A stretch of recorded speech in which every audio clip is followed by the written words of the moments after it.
This is Autoline Daily, the show dedicated to enthusiasts of the global automotive industry. Well, if you had any interest in getting the next generation Tesla Model S, you're going to have to wait a bit longer. Auto Forecast Solutions reports that the next gen Model S will start production at the company's Fremont, California plant in March of 2026. Production of the current Model S will end a month before that. The next Gen S was originally scheduled to go into production in early 2024, but now that's being pushed back 2 years, and it will remain in production until 2033.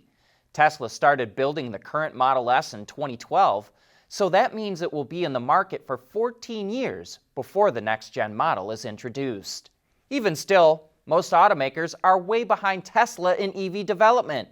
And that's why General Motors announced it's hiring 3,000 new employees across its engineering, design, and IT divisions from now through the first quarter of 2021 to help speed up electric vehicle development. And speaking of GM and EVs, the company gave us a glimpse of the interior of the upcoming Bolt EUV, the electric crossover that's based on the Bolt. It released this short video of the Power Flow screen, which displays info like regen braking use and battery charge level. The Bolt EUV, along with the refresh Bolt, go into production in the summer of 2021. And it's not just passenger vehicles that are joining the electric craze, so are commercial vehicles. But batteries can add a lot of weight to what is already a very heavy machine. So Continental has come out with a new tire that was developed specifically for electric buses. The Conti Urban HA3 tire features a high-strength casing, robust tread strip, and reinforced sidewall, which allows it to carry more weight. It also helps with the added strain that an electric drive can put on the tires during acceleration and braking.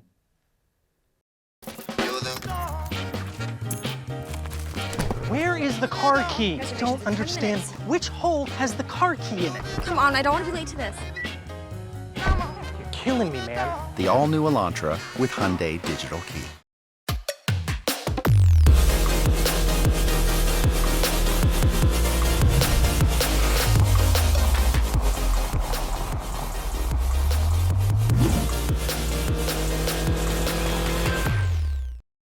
We want to know what drives your testing. OTA, connected car, diagnostics, remote testing. Intrepid Control Systems is here to help you work from anywhere. Intrepid Control Systems, driven by your data.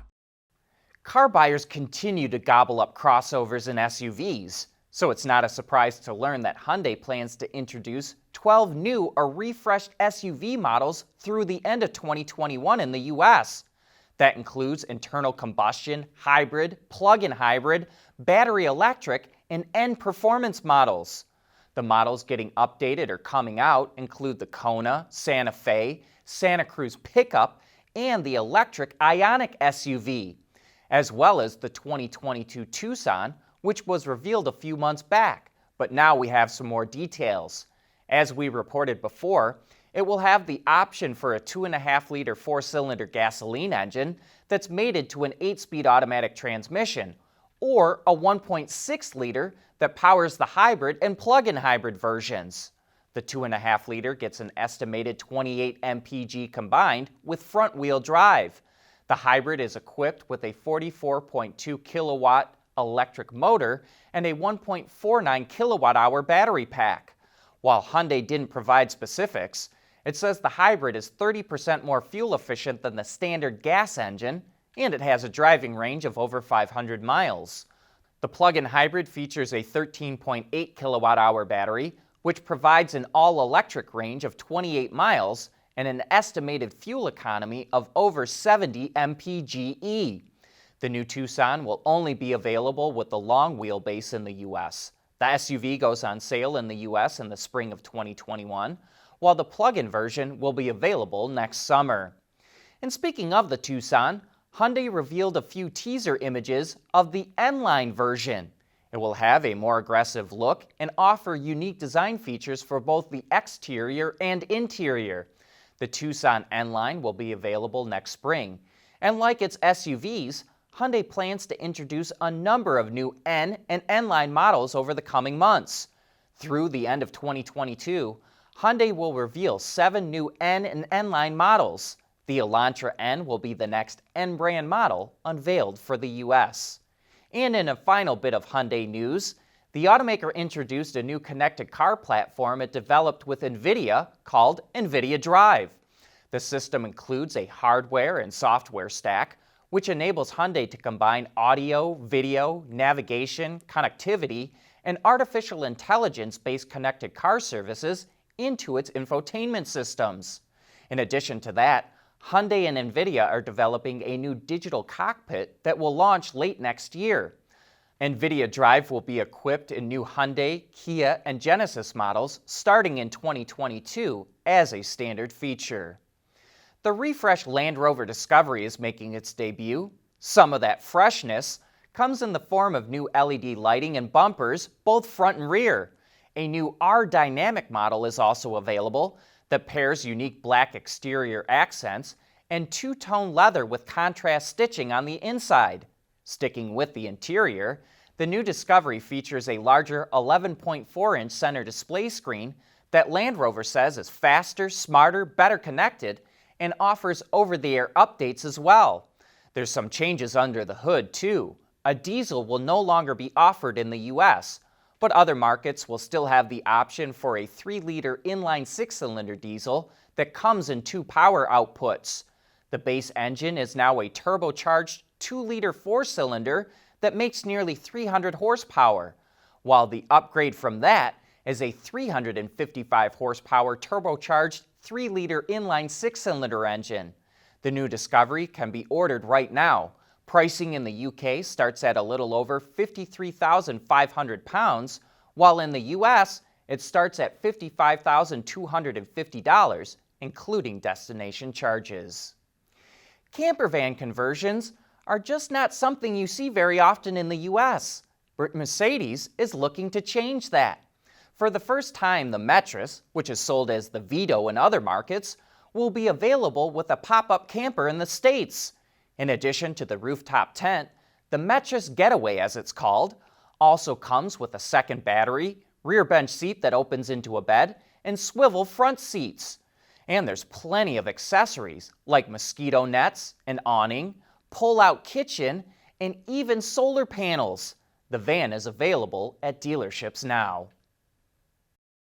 Autoline Daily is brought to you by Bridgestone Tires, your journey, our passion. Intrepid Control Systems, over-the-air engineering, boost your game. And by Hyundai. Ever since the pandemic hit and we went into lockdowns, people have been flocking to the great outdoors to find a safe escape from their house or apartment. Sales of bicycles and motorcycles, especially dirt bikes, have skyrocketed. And the same goes for off-road vehicles.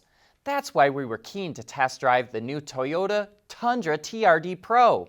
As you probably know, any Toyota that says TRD on the side is a serious off-road machine.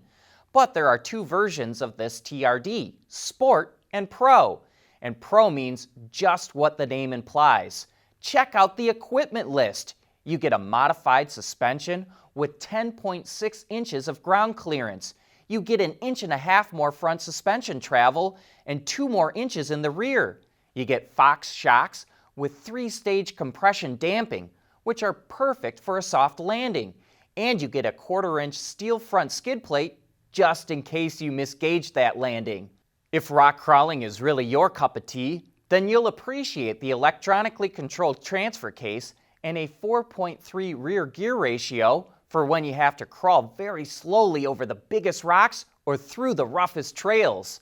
The TRD also has what Toyota calls A-Track, which is a heavy-duty traction control system that also doubles as a limited slip differential. If a wheel is slipping, it will transfer full power to the wheel with traction. Normally, traction control will limit engine power to prevent wheel slip, and there's plenty of power on tap thanks to a 5.7-liter V8 with 381 horsepower and 401 pound-feet of torque, all of which flows through a 6-speed automatic. When you're not running over the Rubicon Trail, the TRD Pro is a tame beast out on the open road. Yes, it rides a bit rough, but only a bit, and the cabin is relatively quiet until you stomp on the gas. Speaking of gas, it only delivers 14 miles to the gallon. But with a price tag north of $55,000, we suspect that owners can easily afford to fill the tank, and they will enjoy every gallon as they leave their COVID concerns behind. And be sure to join us for Autoline After Hours later this week. Our guest is Brian Goldstein, the President of Mobility Solutions and Fleet Management at Bridgestone Americas. So join John and Gary at 3 p.m. Eastern Time this Thursday for some of the best insider discussions in the automotive industry. But that brings us to the end of today's show. Thank you for watching.